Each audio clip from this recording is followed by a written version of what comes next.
Mosul Dam was the biggest operation the Kurdish Peshmerga forces have embarked on since their region came under a shock attack from the radicals of the Islamic State 2 weeks ago. The Kurds see it as a sensitive and vital installation which can't be allowed to stay in the militants' hands. The Americans clearly feel the same. Over the weekend, they conducted 25 airstrikes in support of the Kurdish forces. They said their jets and unmanned drones hit more than 30 Islamist vehicles and a checkpoint.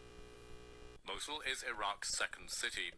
The dam to the north of it holds back a huge lake which gives much of the region water and electricity. But in the wrong hands, it could also be used to trigger a massive disaster. That's one reason why the Americans intervened.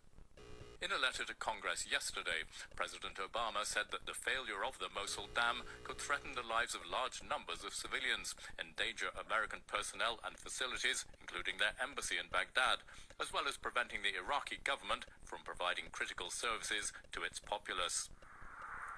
There have been worries about the dam for many years because its structure is thought to be unsound.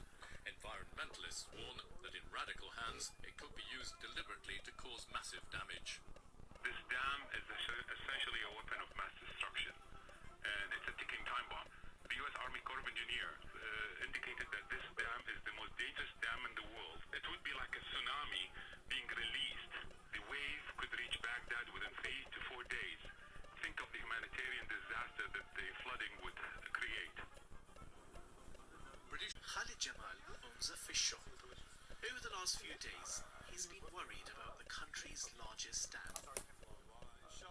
If the Mosul dam breaks, all places and cities will drown. Many people will be affected.